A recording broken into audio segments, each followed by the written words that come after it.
is that fine for you? I do that 3-4 times again, I testify for you. I told I like you, that bitch, I do it. All that I'm around, you're scared to do. I'm not. As long as you joking, now in for me, I ain't got it. I've been scheming, looting, hide your body. As long as you dreaming about me, ain't no problem. I don't got nobody just with you right now. But the truth, I look better under you. I can't lose when I'm with you. How can us lose and miss the moment? You just too important. Nobody do body like you do. I can't lose when I'm with you. I can't just lose and miss the moment. You just too important. Nobody do body like you do. You do. In the top tier right with you, I feel like Scarface. Like that white bitch with the bob, I'll be your main one. Let's take this argument back up to my place.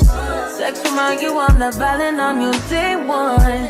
We had shit, yeah. It was magic, yeah. Smash and grab shit, yeah. Nasty habits take a hold when you're not here. Ain't a home when you're not here. Hard to grow when you're not here. I'm saying I can't lose when I'm with you.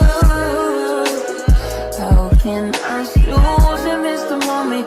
You just too important. Nobody do body like you do. I can't lose when I'm with you. How can I snooze and miss the moment? You just too important. Nobody do body like you do. You do. Are you frontin' on me and I'm the main one crying? Are you blaming on me and you the main one lying? Are you threatening me then I'm the main one crying?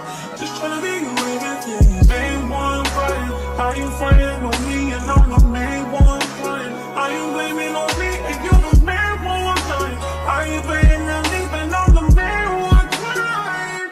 I can't lose when I'm with you.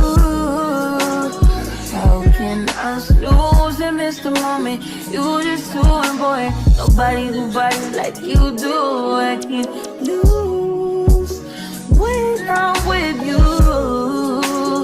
How can I snooze and miss the moment? You just too important. Nobody do body like you do. You do.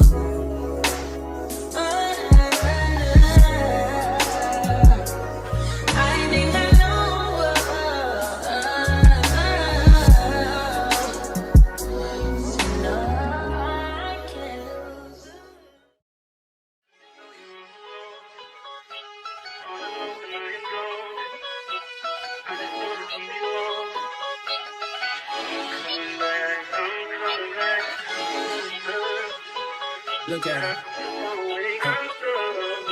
Look at the woman, man. Look at her. That ain't my girl. That's my nigga. Catch me out on Ocean Drive with her. Hey. Catch me in the whip, ride with her. Hey. Sipping something, bumping big, hypnotized with her. Pray you get that job in Tampa. That's only 4 hours away. Take a car, take a plane, baby, whichever is faster. Oh, whichever one is in the hassle. Oh, damn, yeah, man. Oh, never knew, no, I never knew that you be a freak and a friend too. Yeah, you into everything I'm into. Oh, I got something that I could lend you. Oh, a piece of mind, baby. Come and get a piece of mind. Yeah. Say you gotta work from 3 to 9. Oh, I get you home by a decent time. Wait, your bed, you can sleep in mine. Yeah, let's make it happen, girl, I need some time. Speaking of time, who stopped it? That's the feeling that I get when we lock lips. I got the weed at the crib and the liquor too. I fuck your soul, I release in your spiritual. I be your muse, bring your easel and pencils too. Here you go, you try to tease with them pictures. You could ride on me just like you ride the elliptical. She said I'm trying to keep it tight for my nigga. Girl, I like your last nigga, all I need is mental. You know I'll work you out, get you right with your physical. Always just another interlude. Asking all them questions, girl, you know I don't do interviews. It's pitiful that when I'm with them other bitches, I pretend it's you. Oh, you work at Kohl's, you in dental school. Wife and now you folding clothes, cooking dinner too. Young Tiller, girl, I'm known as Pin Griffey too. It's only right that I swing by and hit it too. First base, second base, third base. I'm trying to get you in your birthday. Oh, I know these other niggas thirsty, but please never entertain them, cause that would hurt me, you feel me? Yeah. I know you feel me. Oh, I know you feel me. Yeah, yeah, yeah. Whoa, whoa. Huh. Girl, I know you feel me. Yeah, yeah, yeah. Oh, so much to live for, true, baby. Whoa. Let's not rush into it now. Let's not rush into it. When we get to it, we can give it all that we got.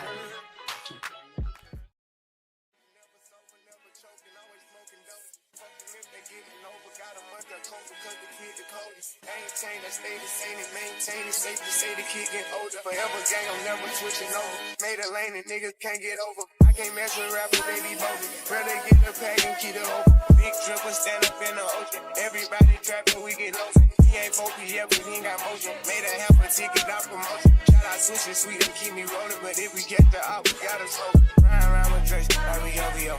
I got some rats and I want some. Still got a pass in the hood, call it give and go.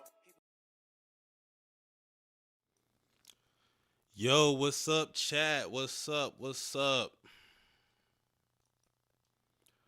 What's going on, chat? What's going on? I did a little something with my hair. It's not the finished product. I'm gonna do it again sometime. I got some gel still on it. That's why it's a little white on it. But what's going on, chat? What's going on? What's the deal? What's the move? What's the move? I know y'all see the title. We got a couple topics, a lot of topics actually to get into, because a lot of convos are being had about said player in the title. Not everything is generalized for the masses when it comes to SGA, the guy in the title, as you guys can see. But we need to have conversations about him because he's having such an incredible season that some people are going to put him in convos that I don't think he's solidified to be in yet, but I do think it makes sense. Man, this shit dirty. Regardless, I still do think it makes sense why people are putting him in certain conversations with the season that he's having. Because he's having an all-time great season. Not as an OKC Thunder, not as a point guard, even though those things are true, but as an individual player in the NBA. He's having an all-time great season, for real. Especially considering the roster he has and how he's been playing even in other years, because this is a gradual thing for SGA. The gender has been hindered. Those who watched Raw, y'all know what I'm talking about. The gender has been hindered. You feel me? But while I see people filing in, I want to ask you guys in the chat.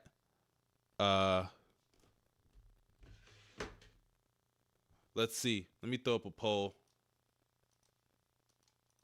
I want to ask you guys, and this is going to kind of, I guess, lay the groundwork for how I'm going to move with this topic.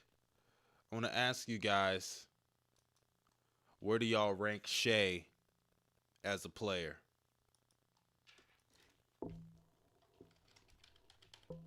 Let's see. Y'all can answer in the chat, but I'm also going to put up a poll.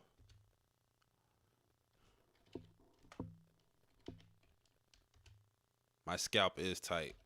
I won't even lie to you.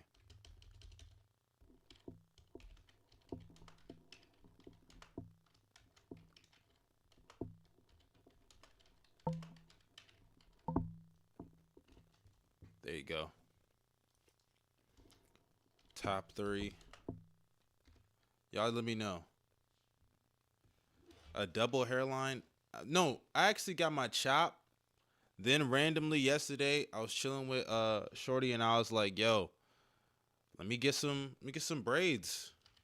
You can cornrow me up. She was like, yeah, I got you. Top 5. Top 10. Let's see, 1 to 3. 4 through 6. 7 through 10.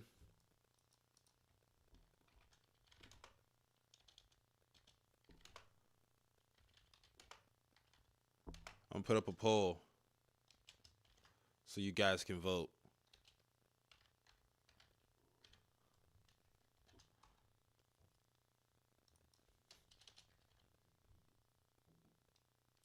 Okay, I'm gonna go 11 through 15 for the last one because I feel like if you don't have Shai as a top 15 player, bare minimum, like, what are we doing here? But I see we got 50 people up in here. Appreciate that. Oh man, not again. Y'all make sure y'all drop a like. Y'all subscribe if you're new. Y'all vote on the poll that I just dropped down there. I want to know what you guys think. What the hell?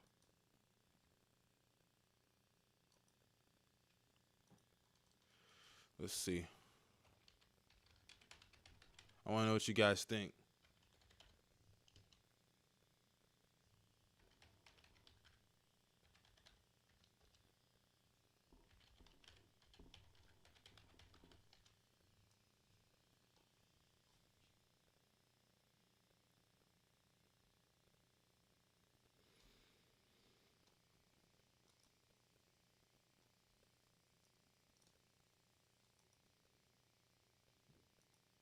What's going on, man? Why is this shit doing this? Oh, shit, my fault, y'all.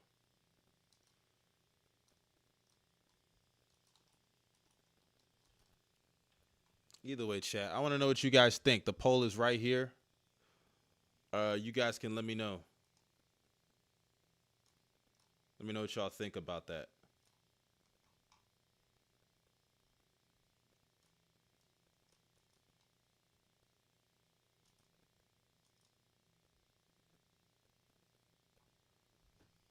So far, 1 through 3 got 8%, 4 through 6 got 32%, 7 through 10 has 44%. You know, it's crazy. More people believe Shai is not top 10 than people believe he's 1 through 3.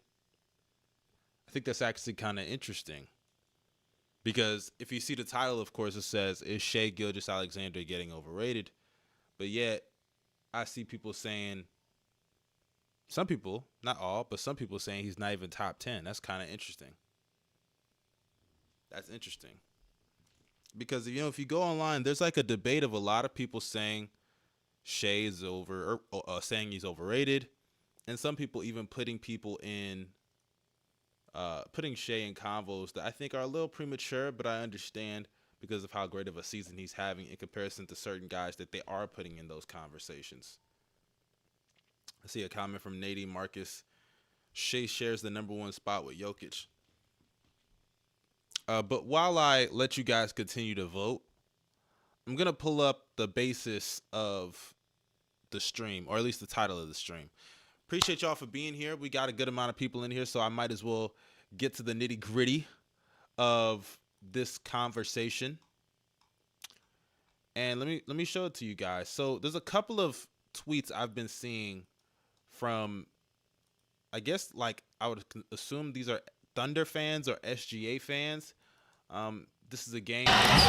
Shit, my fault. Almost blew that up. But this is a tweet this is a tweet about SGA and his game against the Magic. That man cooked. Oh shit, let me mute that. He cooked like he always does. They tried so many different defenders on him throughout the whole game. You got Anthony Black. You got what's his name?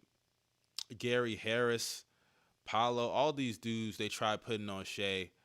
They literally took turns and nothing worked. Nothing worked though. Kiki, everything. Nobody could stop that man. And it's crazy because SGA lives at the rim. He lives in the paint. And at the free throw line. I won't deny that as well. But as you can see, he's really strong to get by guys on his drives. He's cooking Jalen Suggs right there. Blow right by. Nice shifty move. Uses the screen very well. And he dunks on Paolo. Oh, is that Paolo? Who is that? I think that's Paolo. I couldn't tell. There was number 3. I think it was number 3 or 5. I couldn't tell. Might have been number 3. They look the same actually right there. But nice little circus shot, banked it in, and the foul. He cooked. And no turnovers. 37 points, 65% shooting from the field with 0 turnovers. I love to see it. I love to see it from SGA. And it sparked a convo, and someone quoted it and said, I don't think people understand that Shai is the best in the league caliber. Oh shit, thought I was pressing the wrong thing. Someone said, I don't think people understand that Shai is best in the league caliber. He's up there with Jokic and Giannis.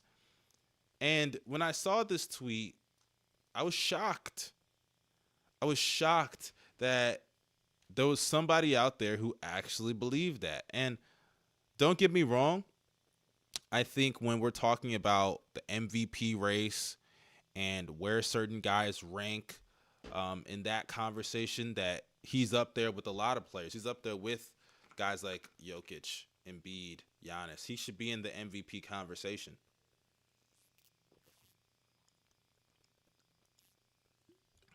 What's going on, Go Bells?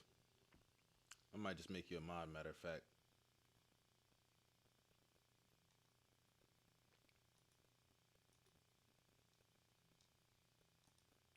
There you go, Go Bells. You're a moderator now.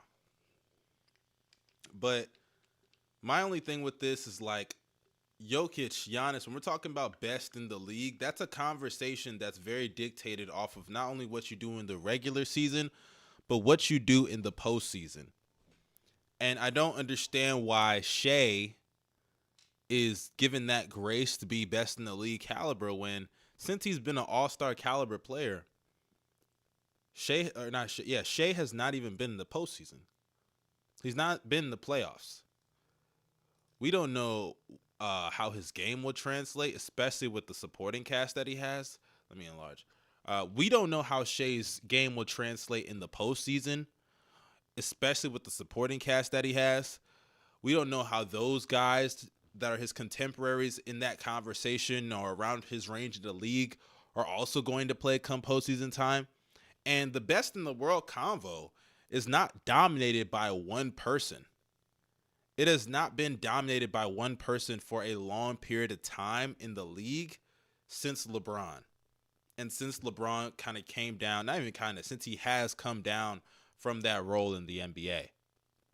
So I don't know why people can acknowledge that it's a fluid thing based off what happens in the postseason, because in the regular season, so many guys are neck and neck, like the Embiids, the Jokic's, the Giannis's. They're all neck and neck in the regular season, despite who you think is better or who you think should have been winning these MVPs over the last couple of years. They're all in the same tier 1, right? And SGA, regular season-wise, has entered that tier. Luka is in that tier. But my issue with this convo is that if we can acknowledge best in the world is determined by not only regular season, but postseason, I don't get how SGA gets in that conversation.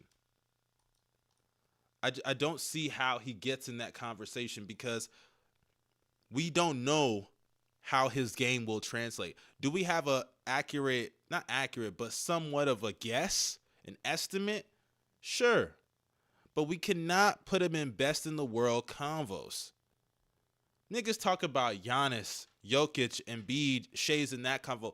When did he pass Luka?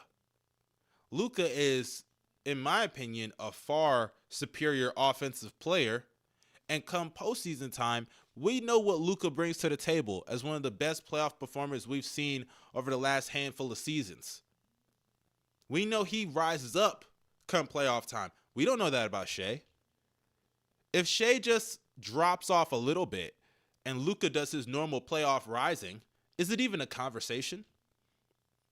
Honestly, is it even a conversation? No, it's not. Luka is better. Embiid, in my opinion, for now, is better. I think he has the weaker of the 4 guys ahead of Shai right now for me. Like, he has the weaker case, but I'm taking Giannis. I'm taking Jokic. I'm taking Luka. And for now, until these playoffs, because I got to see what Shai does, but I'm going to take Embiid as well. So me personally, I would rank Shai as the 5th best player in the league. But people saying anything other than him being like at most 4, because hey, if you want to say Embiid, you want to drop in because of playoffs, and you think Shai's game is just going to automatically translate better than a guy who drops like 10 points per game in the playoffs on even like just insanely worse shooting, that's fair to me.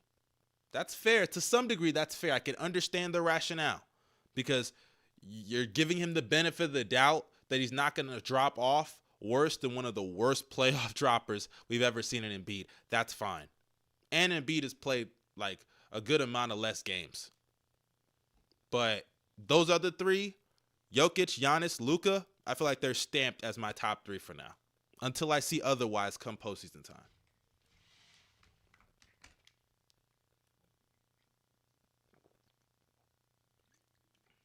But someone said Kawhi. Kawhi, I could understand the convo, but Kawhi, I gotta see him play more. And I'm talking like, give me a postseason run, dude.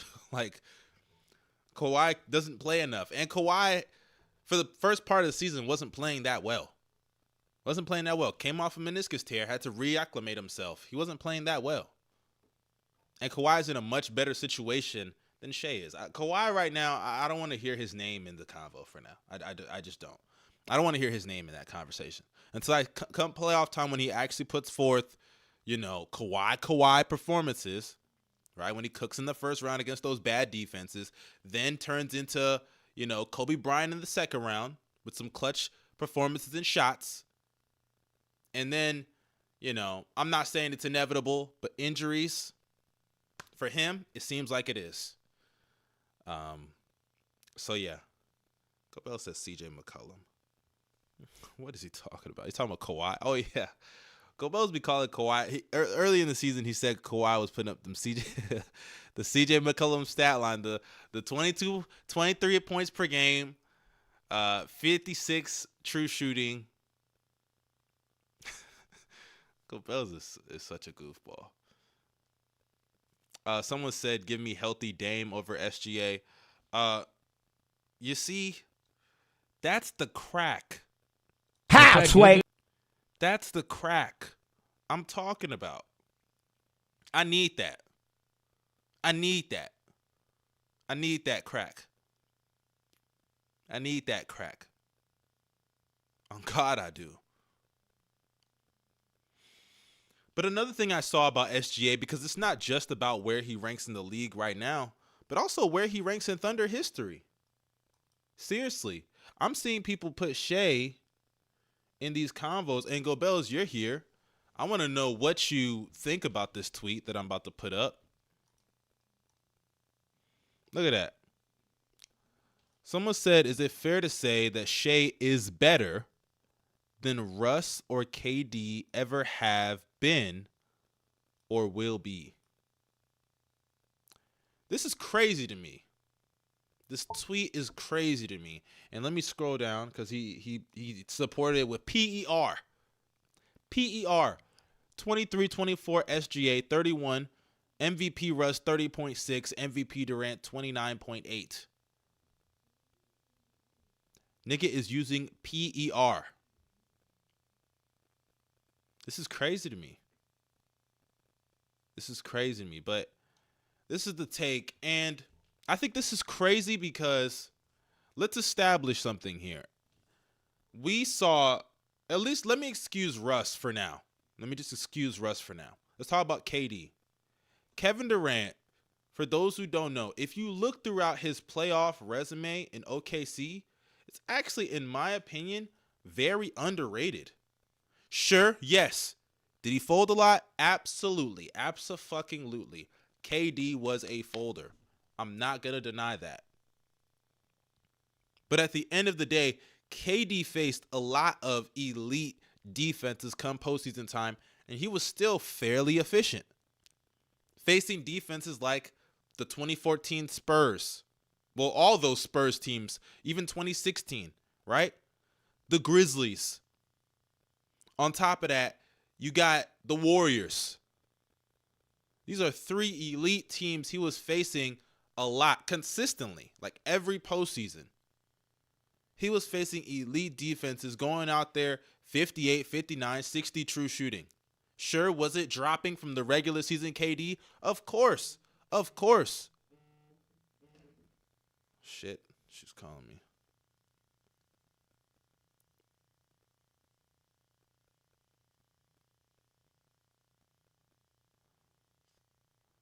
But yeah, he's going out there facing some of the most elite defenses in the league. Grizzlies, Warriors, Spurs, and he's doing it on efficient shooting. Is it dropping from regular season? Like I said, of course. But when you're dropping from all-time great scoring to still all-time great scoring against some of the best defenses in the league with some of the worst spacing in the association as well, I don't get how SGA doing what he's doing so far this season, and we have not seen him in the playoffs yet since he's been an all-star caliber player. I don't get how that then equals you saying he's better or even asking the fucking question. Asking the question is insulting enough, and then you supporting it with fucking PER stats is bullshit. It's such bullshit to me. And that's just the Kevin Durant case. As far as Westbrook goes, I think he can surpass peak Westbrook. But even then with Westbrook, it's like Westbrook played with KD, then he played by himself. And with Westbrook in his MVP season, he was in such a different scenario.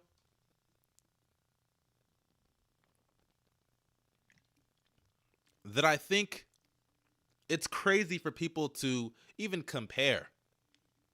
And then right after his MVP season, he was really never the same player. Like, he had the fakest three-point shooting season of his life. Shot like 7 attempts a game, 34, 35% from 3. Like, what are we doing here? What are we doing here? That's bullshit. It's literal bullshit. So when people ask these questions and they put SGA in these convos, I think it's a little crazy.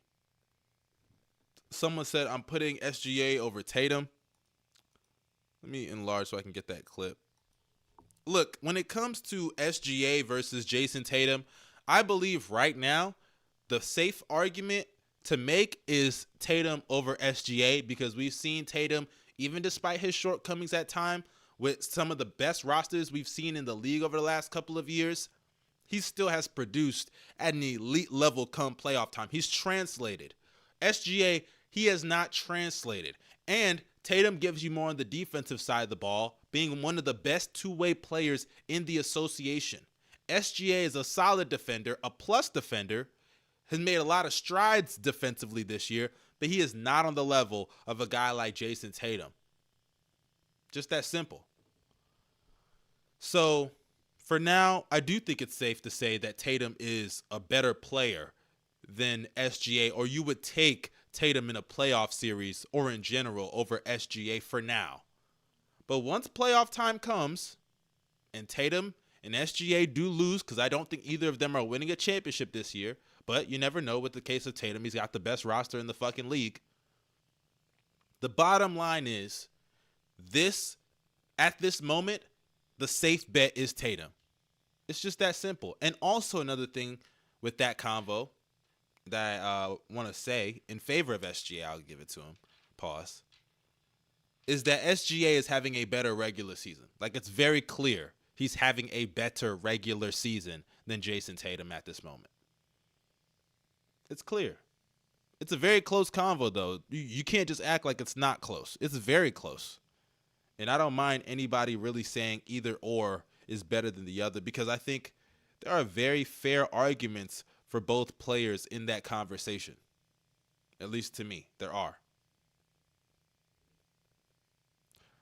But let me look at the poll. As y'all can see the poll results right here. Well, y'all can't see it, but I'm going to end the poll right now. And at the moment, ending the poll We got 140 votes. Where do y'all rank Shai in the league? With a total of 140 votes, the highest percentage, 7 to 10%, with 44% of the votes. 4 to 6 range in the league, 34% of the votes. 1 through 3, 10%, and not top 10, 10%. So 20% of you guys voted that he's either in best in the world convos, I assume if you put it 1 through 3, or not top 10. The majority of people, to be specific, 68% of the people that voted on this poll believe he's around 4 through 10%, 4 through 10 in the league, which I think is fair. I think that's his real range. So based on this poll and based off what I've seen from sensible basketball fans that follow the sport consistently, watch OKC games and other players in the league, I think Shai is not overrated. I don't think he's overrated, but I do think he's being put. You can slowly see the convos of him rising. And honestly, I think Shai has had a pretty sensible reaction with how he's grown in the league. Because if you remember, coming into the season, a lot of people were calling him overrated just for being 9th, or I believe, right? Like 9th on ESPN's top 100 list. Crazy how people say that list is just for clicks, but yet they always feed into it by overreacting to these spots. But it's crazy how he was 9th on that list, and people thought that was too high. But now you see SGA, and people are saying he's like in the top 5, and they're saying that's too high. They should lower him to where ESPN put him. SGA, I don't think people realize that last year he was a 30-point per game scorer on a team, like I said, with no spacing, going out there playing with Josh Giddey, no screeners, no great roll threat. But yet he was one of the most dominant paint scorers, mid-range scorers, and drive and finish players in the association. I don't think people realize how hard that is. It's very, very hard. One of the best slashers in the league with no spacing, screeners, or rollers. That's hard. That's very, very fucking hard. I don't care about the free throws because niggas can't stop it. And even come playoff time, I do believe, yes, there's going to be somewhat of a drop-off in efficiency just off of the lack of volume of free throws, right? He's not going to get the same amount of calls. But Shai's ability to get to his spots on the court in that 10 to 15-foot range, he's still going to keep cooking, in my opinion. So you can pray on his downfall, but whatever God's will is, it will be, brother. It will be. Don't hate him, my man.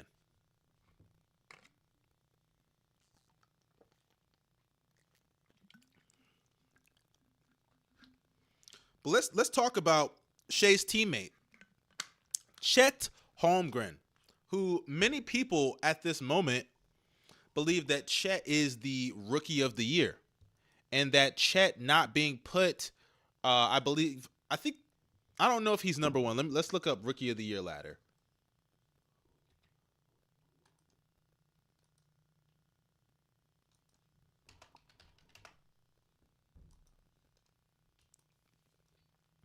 Here it is right here. The rookie of the year ladder. I believe Chet is still number one. And yes, he is. At number one, Chet Holmgren. This was updated. Well, this says late. This says Tuesday, January 2nd. Shouldn't they have another one up? I guess this is the latest one. But number one is Chet. 17, 7-3. He was number one last time they did the ladder. And Wembanyama is number two. Number three, Hami. 4, Brandon Miller. I think Brandon Miller's injured right now, if I'm not mistaken. And then 5, Derek Lively. I really, really do like some of the players we got here, though. I like Keontae. Scoot is playing a lot better. Asar, please, give my nigga Asar a better opportunity. What's his name? Monty. Come on, do better. I like some of the rookies that we got here, though. But this top 5, I think these are going to be guys that are going to be faces of the league someday. Not the face, but some of the faces of the league. I like Derek Lively, what he's shown. I like Brandon Miller. He's been a surprise. with how good he's been so far, so early in the season. Hami has been great. You guys know how I feel about him. Wemby and Chet, though, those are the two that I wanted to talk about and ask you guys, who is your rookie of the year? I'm going to put it in the chat. I want to know who you guys think should be the rookie of the year. Let me put it down there. Hold up. I want y'all to be honest with me. You can keep it real. I don't care if you're a Thunder fan. I don't care if you're a Spurs fan or a Chet stan or any of that.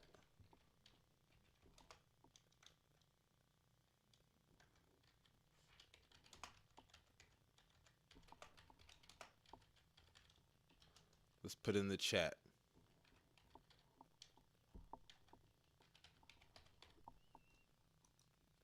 There it is, y'all. Who's your 2023 to 24 NBA Rookie of the Year? Chet or Wemby? Y'all go ahead and vote. We got 106 people in here, man. Oh man, not again. Y'all go ahead and drop likes. We got 35 likes. We got to do better than that. Drop those likes. Get them likes up. Subscribe if you're new and press that bell. Super chats are always welcome. I'll read any super chat as soon as it pops up. It don't matter what it is. I will read it. So you guys appreciate all the support. Keep showing love. And let me drink some water as I continue with this.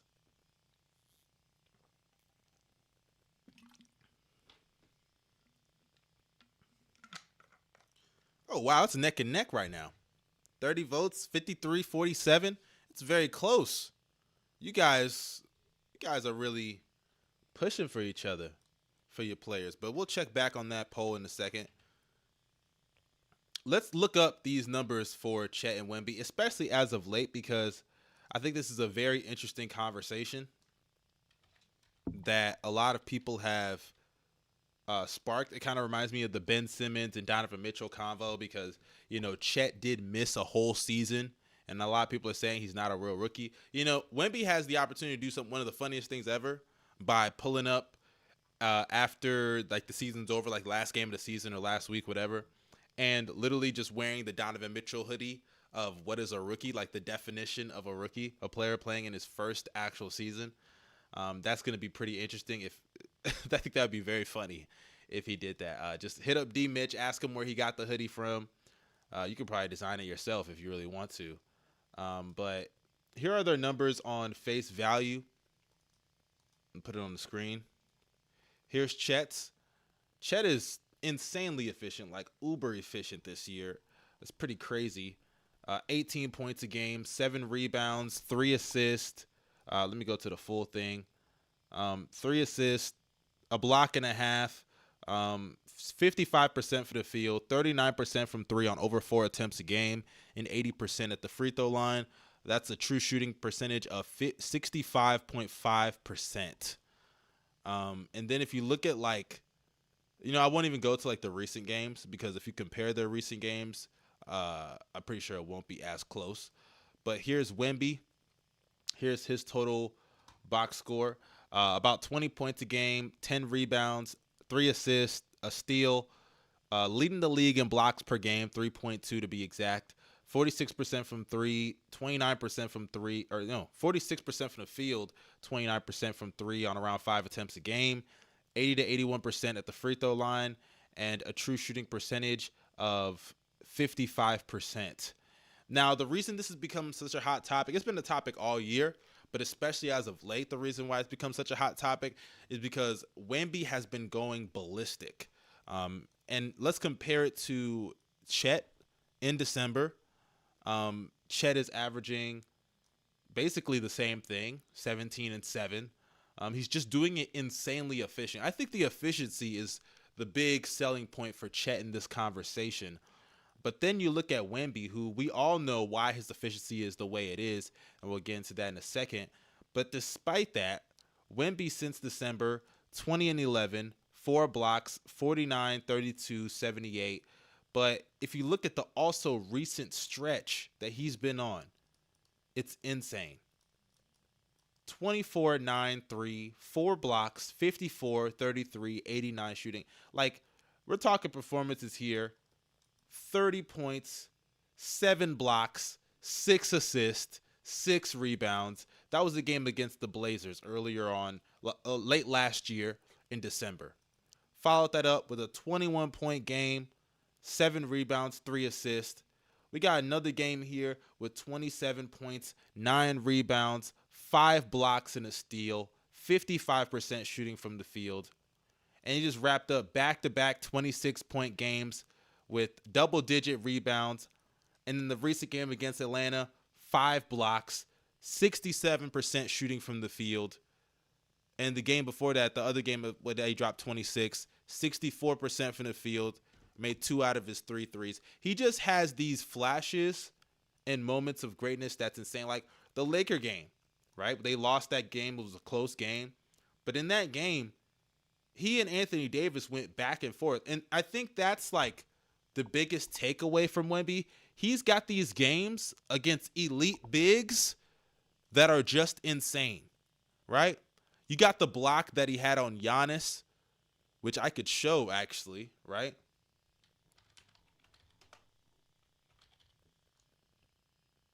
What the hell? Why isn't I here? Whatever. But you got the block on Giannis.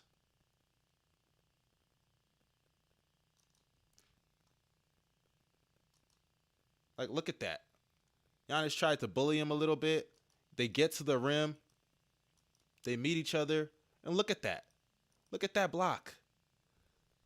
The nigga is actually an alien. And that's last play for the Bucks. They're very fortunate that inbounding the ball, they got it to Wemby, and this nigga Kai Jones misses an open 3. There's a reason you're open, buddy. And that's exactly why. Wemby gets the stop, and it's crazy, right? People were giving him the LeBron treatment because he passed out of that shot. If you see, they give him the ball on the right side of the wing. They pass it to Vassell. Wemby gets the ball. He could have shot that, but he sees a guy wide open here. And look at the spacing here, right? This is how bad some of the Spurs offense is. Not even some it is. It's just flat out bad. Jeremy Sohan. Nobody gives a shit about this dude. And then you got Kai Jones. 2 players nobody cares about. That's why they hard hedged the shit out of Devin Vassell, because he's the legitimate shooter. The only other shooter here that he could pass to is obviously not available in Keldon Johnson. I said Kai Jones. Trey Jones, excuse me. The only other person he could pass to is Keldon Johnson, who obviously that pass is just not possible. He has to pass it to Trey Jones, and of course, like I said, there's a reason he's open. So this is what he has to work with. Meanwhile, Chet is on a roster with players that at least serve some type of value. Jalen Williams, a really good scorer. Obviously, we just talked about Shai Gilgeous being a top 5 player in the league this season. Dort is shooting fake, but he's still making shots this year. 41% from 3. Giddey, I don't care. Giddey actually sucks. He sucks. Cason Wallace, a nice shooter, good defender. Isaiah Joe, 3-point shooter. Kenrich Williams, Gobels loves him, but he's a role player. But my point is, these 3 alone, along with the top 5 player, a solid second-year player in J-Dub, I believe that's what Thunder fans call him. It's very clear who has the better situation. Like, nobody passes Wemby the ball. There are so many times where this nigga Jeremy Sohan be calling for the ball, and I'm like, who do you think you are, buddy? Who do you think you are? But in this game against the Lakers, going toe-to-toe with AD, you can say AD outplayed him, but, AD's one of the best, probably one of the 10 best players in the league. But he went toe-to-toe with AD while AD was throwing up his 37-10 on 56% shooting. Props to AD. 4 steals. What did Wemby do? He ain't back down. 30 points, 6 blocks, 3 steals, 13 rebounds, 52% shooting from the field, hit 4 of his 5 shots from behind the arc. The nigga is going toe-to-toe with some of the best bigs in the league and cooking them. Meanwhile, Chet, what did he do against the Lakers yesterday? That's interesting. Because while AD was dicking this nigga down with 27, 15 rebounds, and 5 assists, on 53% shooting and LeBron James eating food in his paint. What did this nigga Chet do? 9 points, -8 as a plus minus, 4 of 9 from the field, 3 turnovers to his 4 assists. Not my rookie of the year, buddy. Not my rookie of the year. And you know, Chet has done this a lot this year that nobody's talked about. When he's faced legitimate bigs, real bigs, he kind of be shrinking under the pressure a little bit. You feel me? Be shrinking under the pressure. Not saying it's been all bad. He's hooped. I think he hooped against Embiid and Jokic. But Jokic led defense. Who cares? My point is, though, come on. Wemby is... You saying I'm nitpicking. It's not nitpicking. These things do matter. They do matter. They do fucking matter. Like it or not, pal. Wemby is the rookie of the year. At least for me. If he's not yours, then hey, he's not yours. It's all good. It's all good, buddy. It's all good. It's all good. We don't got to fight over it. But, yeah. Let's see what the poll says so far. I'm going to end the poll, y'all. Let's get some last minute voting. If y'all haven't voted, go ahead and vote on the poll. We got a lot of votes here so far. Y'all get them up. It's close. This is a very close race. I'm very interested to see how this poll is going to go. I hope it's not a 50-50 one. Because now that I'm telling all y'all to go vote, I hope y'all don't. Oh, shit. Oh, shit. It's kind of, it's leaning towards one guy. Chat, y'all vote right now. If you haven't voted, I will close the poll soon. So go and vote. Oh, man. Please don't let it be 50-50. I wouldn't like that now. I wouldn't like a 50-50 split. Shit, this artist just followed me. But I wouldn't like a 50-50 split, dog.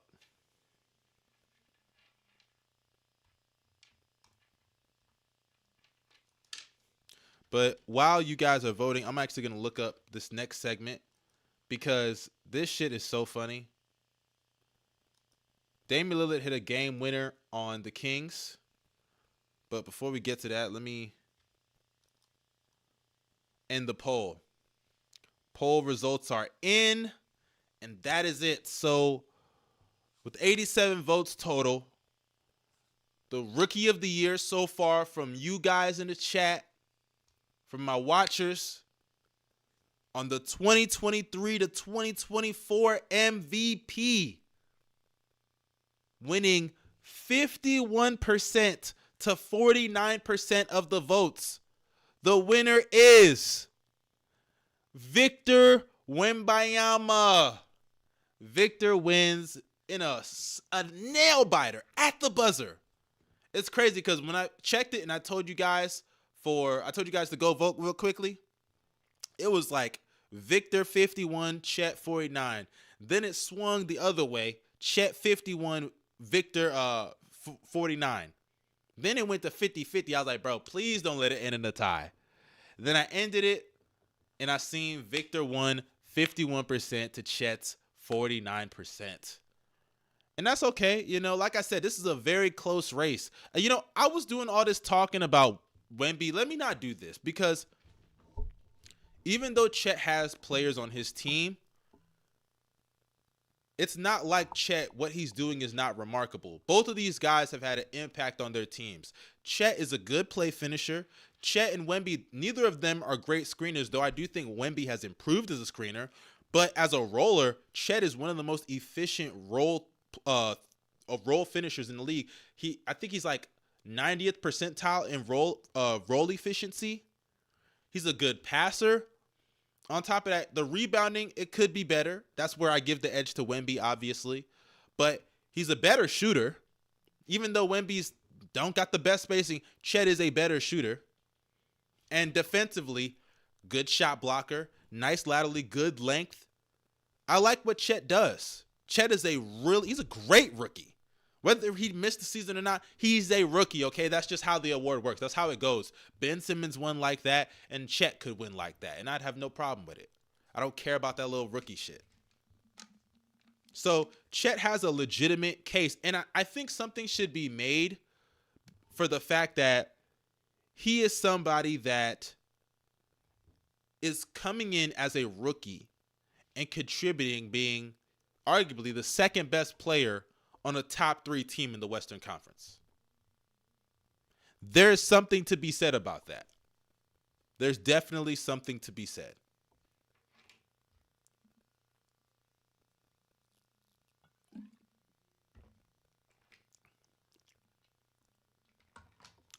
I just think that something isn't more than Wemby's case.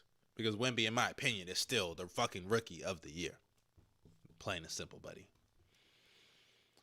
But let's talk about someone else. The Milwaukee Bucks had a game against the Sacramento Kings. Oh, shit, I almost went the wrong way. I got to change it. But the Bucks had a game against the Sacramento Kings. And, man, the amount of memes that came out of this unintentionally are just hilarious. Here's the video right now. Shit, I almost got copyrighted. But Dame came down the court. This was in overtime and hit another clutch bucket. Slow-mo. And bang. Bang. Dame Dollar. You know, they all pose with the Dame Time logo, as you guys know. Giannis even said that was the best buzzer beater that he's seen from a Milwaukee Buck. And it sparked a lot of memes because Dame actually posted on his Instagram, and I'll pull it up here. Dame posted on his Instagram like the photo that they all took. And if you see, Dame actually cut Thanasis out the photo. And if you see when Dame shot it, look at this nigga Thanasis. Glazing. Straight up glazing. Someone said, does Thanasis have to be started? I'll say yes. Thanasis out here glazing so hard and didn't even get in the photo. But you got to do what you got to do to stay on the team. You feel me? Thanasis is a water boy. He's a water boy. The nigga just can't do nothing right, though, because if you see the photo, everybody's pointing to their wrist, doing the Dame Time shit, and Thanasis is just like...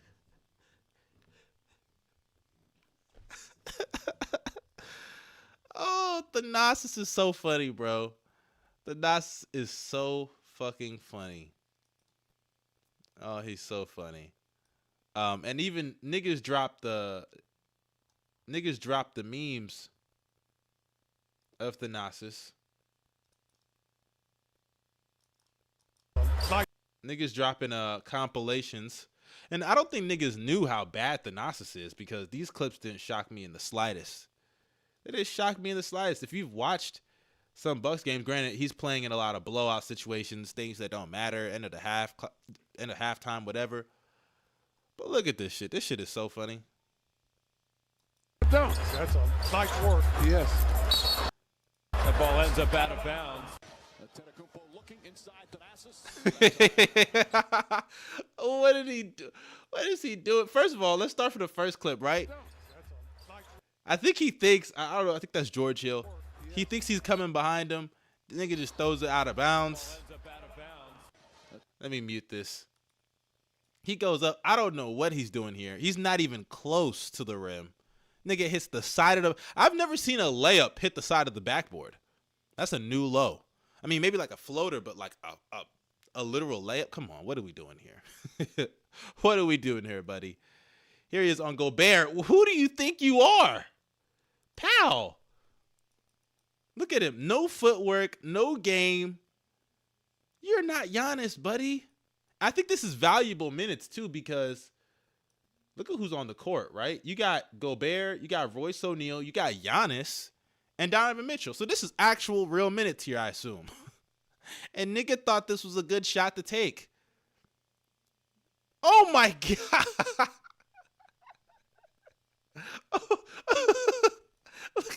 Look at him.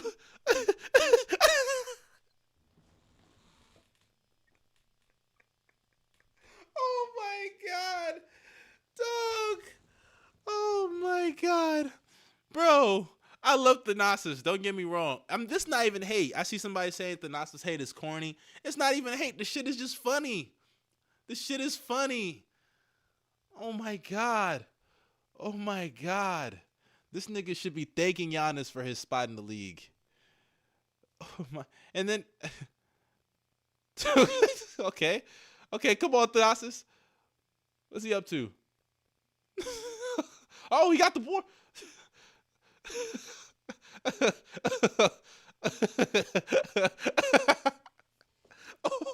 oh, look at me sizing up, back him down, turn around. Nope.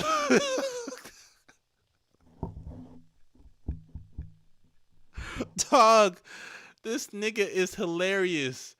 I'm sorry. Of course he'd cook me. He's in the league. But I'm still gonna laugh at this shit though.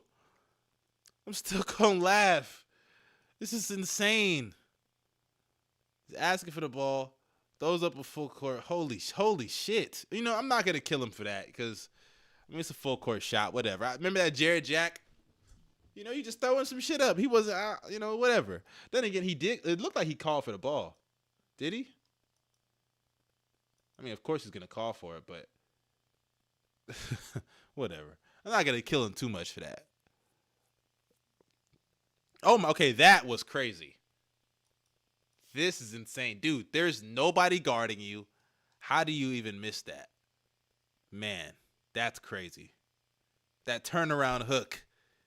Oh my God, he lost the ball. No, oh my God. Buddy. Oh man. Oh my God, the way he just smoked that layup was crazy. Dude, there's nobody around you. You know, this is how I used to play. When I first started playing basketball, like when you're a little scared, this is how it is. When you get the ball, you're like, oh shit. I think that's how Thanasis is playing. Obviously, he'd cook me.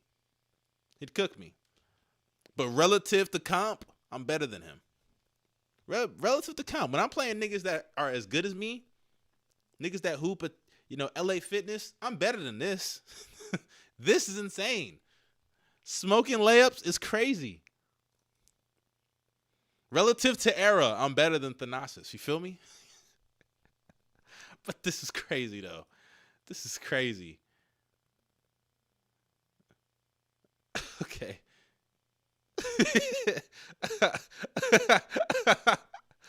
Dog. Oh, my God. What does Thanasis' averages look like? Let's see what the nigga just got blocked straight up. Let's see what Thanasis' averages look like. It can't be like that bad, right? Like the efficiency. Niggas saying Stephen A should cook him the way he cooks Kwame. Nobody cares about Thanasis. Thanasis wasn't the first overall pick like Kwame Brown. Let's see Thanasis numbers. Oh, shit. These aren't nothing. 0.9 points. He's getting 4 minutes a game. You feel me? He's not playing legitimate minutes. Only time I remember him playing, like, minutes for real, was, like, 2022. There was, like, a stretch he was playing some games because of, what's it called? Brook Lopez got hurt, and they had a couple injuries. I think Bobby Portis got hurt, too, so they were really, really low on depth for that stretch, and they were like, yo, Thanasis, you gotta play. You gotta play. Someone said when Thanasis steps on the court, his team magically loses 2 points. They magically lose the minutes. Come on now. But let's move on to the final topic. You know, the trade deadline is gonna come soon, and there's been a lot of rumors about trades.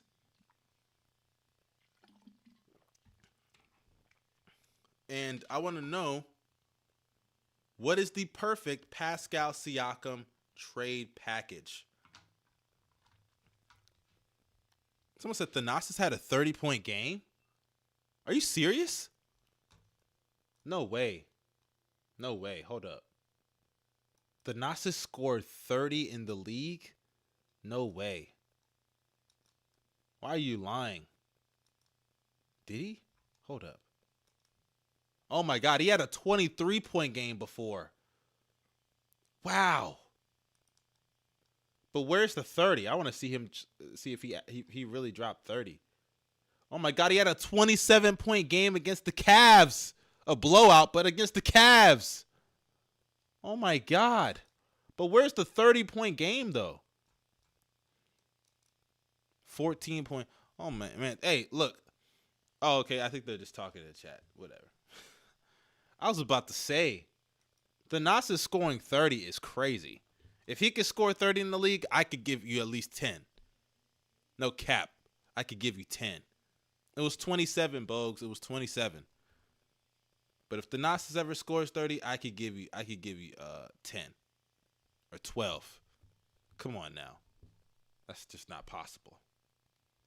I'm sure he has more games scoring 0 than scoring 5 points. But like I said, let's move on to some Pascal Siakam trades. Because for those who don't know, Pascal Siakam is on an expiring contract, and there are plenty of teams that are trying to trade for Pascal. And a lot of people are throwing trade ideas out there. And I think some of these scenarios are pretty good. Some of these are pretty bad. And I'll get into why I think so in a second. Let's start off with the trade machine. Let's go to Fanspo and look up some trades we can make for Pascal Siakam. Let me pull it up here. Like I said, he's on an expiring deal, so this will not be a situation where you're getting a lot for him. Teams are not trying to just give up a haul. Granted, he's an all-NBA level player, but he's not a player that is going to cost a lot due to the fact that, hold up, what the hell? Oh, I got to find second team. But he's not a player that's going to cost a lot due to the fact that you're only getting him on contract, like contractually, for a couple years. Or not even a couple years, a couple games, a couple weeks, month or two. I'm talking all over the place. You're only getting Siakam for the rest of the season once you trade for him. So there's just no need. Boston is not trading for him. Milwaukee's not trading for him. I've heard of the idea of Philly trading for him. That is an interesting one. You could trade him to the Sixers. You got to give up Batum for the contracts. I don't know, but is Batum eligible to be traded yet? Has enough time passed? But let's see. We'll see. I throw in Roko. I mean, you have to throw in DeAnthony, right? Let's see. Would you throw in Springer? If I'm Toronto, I at least want something in value. I think Springer is somebody of value. You throw in Marcus Morris, and I don't know if that's enough, but let's see. No, it isn't. I think I gotta. Oh, so it's too much that they're getting, so they have to give it more. Hold on. Let's fix this then. Let's throw in Roko. Right? Let's throw in Roko. Let's try that. There you go. So Sixers fans, Raptors fans, W or no? Chat, give me W or no. Would you do that? Someone said throw in Tobias. Why would you throw in Tobias? I don't know why you would do that. I mean, I know Tobias, a lot of Sixers fans don't like him. He's inconsistent. I get it. But, I mean, I would want to keep Tobias with Siakam. I don't think you have to do that. These players are enough. Is Jaden Springer, though, too much? Would you want to hold on to him, especially if you're getting somebody like a Siakam in return who you may not think moves the needle, but I think Siakam could move the needle for the Sixers. Seriously. Would y'all do that?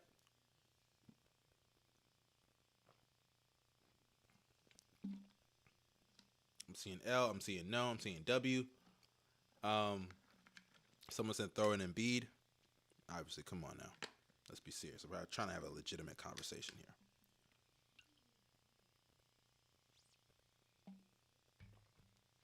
It's not that I think Siakam has. Oh, what's up, HV? 4 useless players. I don't think Siakam has crazy value right now. He got half a season left on his deal, and you know, I mean, I understand it. Like I said, I get it. If you're a Raptors fan, this is not the best package. There's definitely better deals out there. But I've heard some people mention the Sixers, so just thought I'd throw that out there. The Cavs, what would they even have? There's nothing there. Miami.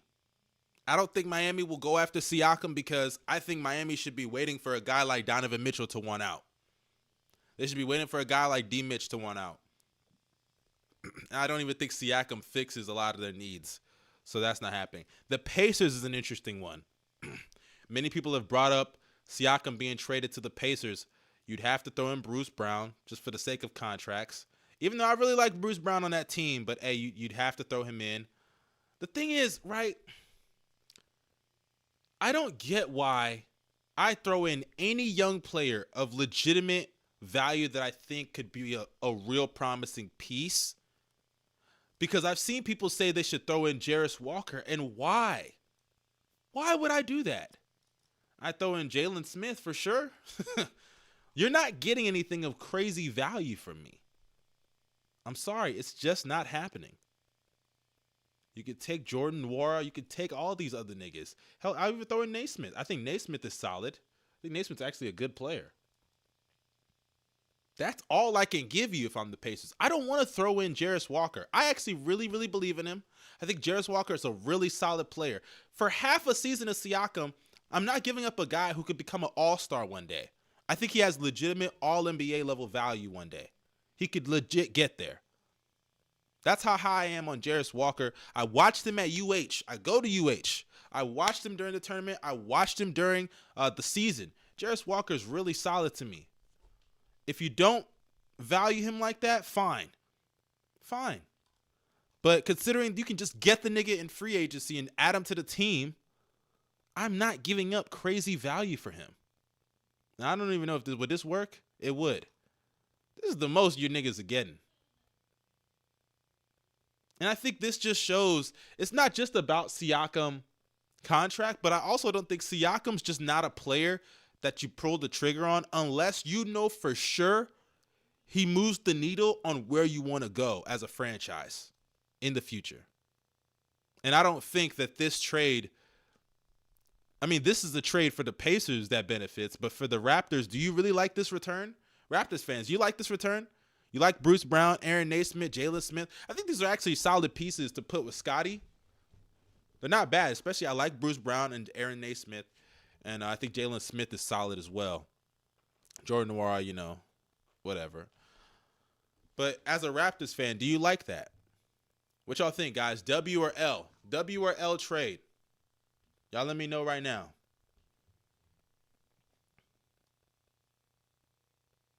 W or L trade?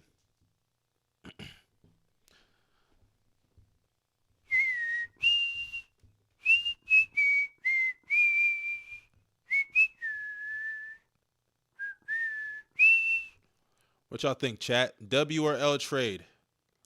Someone said they want picks. What picks do you want? You better take a second rounder. I'm not giving up a first for that nigga. And like I said, it ain't a shot at Siakam. It's just a shot at what his value is right now on the market considering his contract situation. Someone said neither. Niggas are saying no. Some W, some L. Someone said, thank God I'm not a GM. I mean, I'm not a GM, but I don't think Siakam has crazy value. I don't think teams should be lined up to give them a lot for him. But knowing Masai, he's going to sit on that. Knicks are not doing it. They just traded for OG. The Magic, no. I don't think that's happening. The Bulls, no. Any of these bottom teams, let's see the Hawks, because I've heard about the Hawks in rumors. The Hawks have some really solid players they could give up. Man, AJ Griffin, get him out of there. They're not even using him. Get him out of there. Throw in Kobe Buffkin, hell. Throw him in there. If you're the Raptors, I actually don't think it's bad to take on some of those players. I mean, they're kind of projects, but it is what it is. Only problem is, now what are you matching the salary with? Right? Because if I'm Atlanta, I don't even really want DeAndre Hunter. He could be traded. You know, I get that. There's been a lot of rumors about him potentially being moved to like Golden State and some other teams. But I could get a lot more than just throwing him in some Pascal Siakam trade. I don't know. Do y'all think DeAndre Hunter should be thrown in this? I mean, he has to, right, for the sake of the contract. Actually, no. You don't even have to. I just see Bogdanovich. Throw him in there. Throw him in there. I don't know if that's enough, but let's see. Yeah, no, I don't think that's enough. No, it's not. Yeah, I know it. Thing is, though, I'm not going to lie. For half a season of Siakam on contract, I'm really high on AJ Griffin, but they're not using him. They're not using him well. So they're literally not even giving him real minutes. You got to throw in some contract filler. Throw in Bruno Fernando. Throw in Garrison Matthews. I don't even know if they're going to have enough players at that point, though. I don't think that's going to work, is it? Oh, it is. So if I'm the Hawks, this is all you getting. AJ, Kobe, Bogdan, Bruno, Garrison Matthews. And no cap, I think that's solid for both sides. Seriously, I actually do think it's solid. Right? You get Shooter and Bogdanovich, who will fit well with Scotty and RJ, whatever. Kobe Buffkin, who some people are high on. I'm not really. But I think the big selling point here is AJ Griffin. AJ Griffin, he's not really given opportunity. He had a really solid rookie year last season, and they just stopped playing him for real. And I don't know if it's because Jalen Johnson came up and he's balling the way he's balling this year, but I just don't get it. And then Bruno and Garrison, that's just for contract filler. But chat, how are we looking at this? W or L trade? W or L trade? Would y'all do this?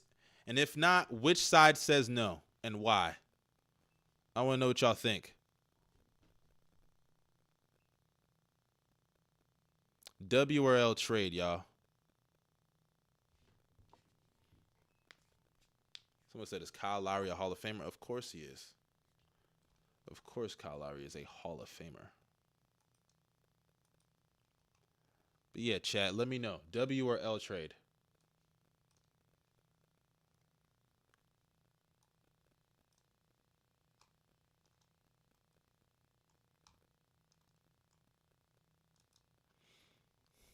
Someone said W. Sadiq Bey is somehow they get yeah, I don't know how that happens with Sadiq Bey. But I think this is a good trade. If you're Atlanta and if you're Atlanta, I'll say this. The reason why I don't think he's gonna go to Atlanta is because Atlanta, it looks like they're going to blow it up. And they should. Right? The DeJounte trade, it looks like it was kind of a mistake. And then on top of that, it just didn't move the needle. And Trae Young's putting up these monster numbers that just aren't resulting in wins. So if you're Atlanta, blowing it up is probably the right opportunity at this point. So yeah, somebody said 5 players is crazy. It is, but when you consider Bruno Fernando, Garrison Matthews, these are not guys that are even playing like that for real. The real key parts of the trade are Bogdan, Kobe, and AJ Griffin. So yeah.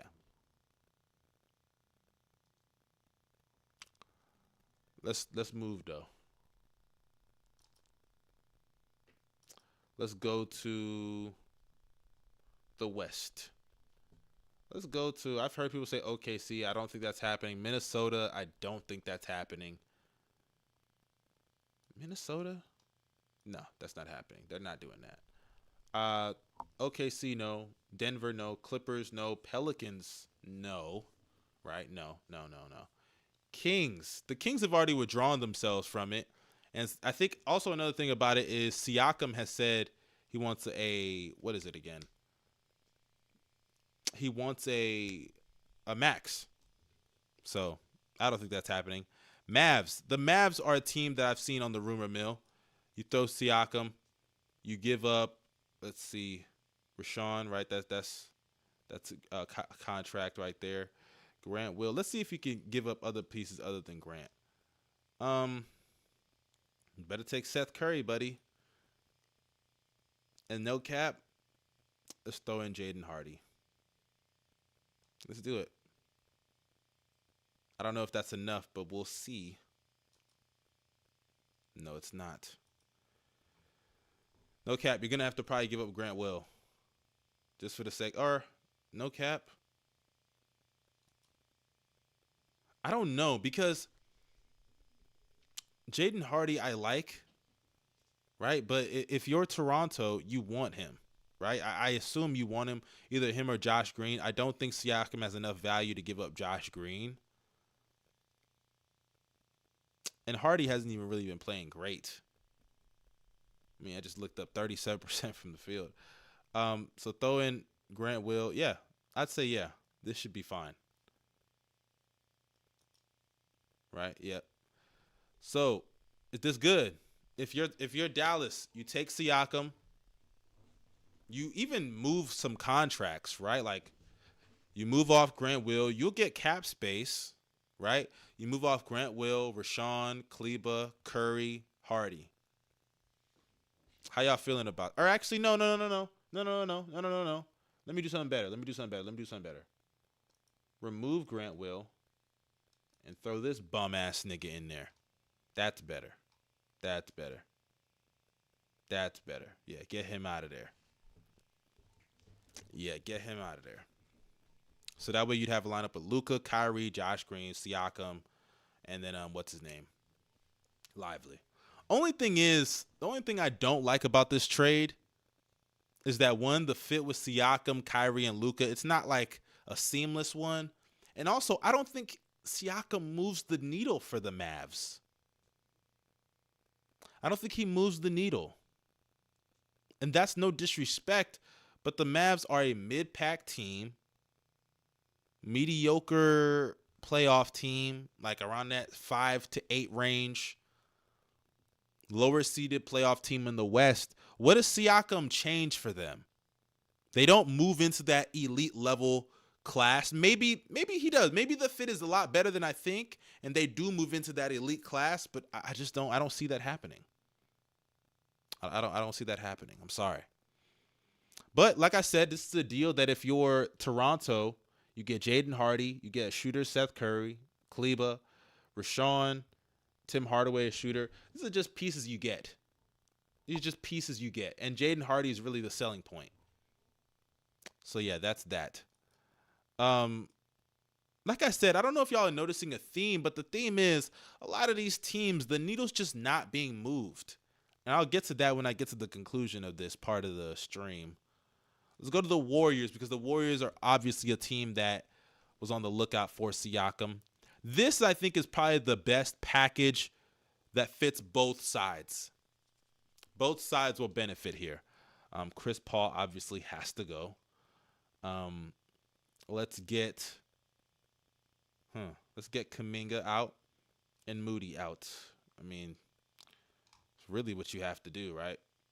Let's try it. Yep. There you go. Let's explain for both sides. I think this should be explanatory. If you're the Raptors, you get 2 young players with some level of prominence. And if you're Chris Paul, that's just contract, whatever. Go to be a backup guard, whatever. The Warriors, you're off the Chris Paul deal. You're finally off Kuminga and Moody. You probably get a more like in sync locker room with some vets, and you don't got these young guys fighting for minutes. And I think that if you're the Raptors, or not the Raptors, if you're the Warriors, right?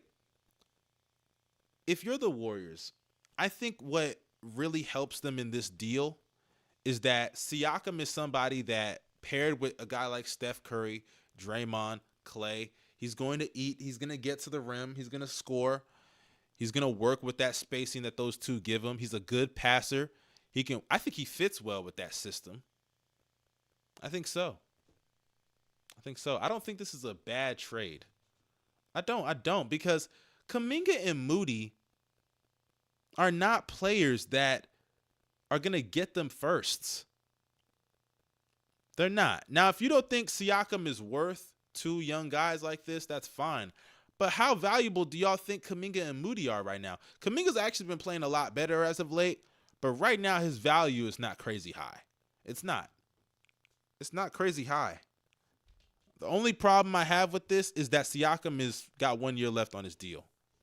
That's the only thing. If you want to adjust this, and let's say you don't throw in Moody, because I do like Moody on the team long term. You throw in Dario, right? Because Dario's going to lose some minutes. How about that? Is that better for y'all? Kuminga, Dario, and Chris Paul. That's fine also.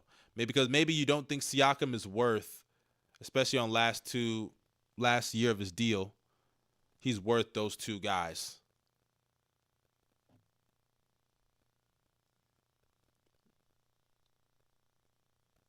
Someone said, my trade proposals have been awful, but yet you just said the Warriors should trade back for Jordan Poole. Buddy, that makes no sense. Yeah, someone said it's not a good idea because Siakam's contract. That's fine.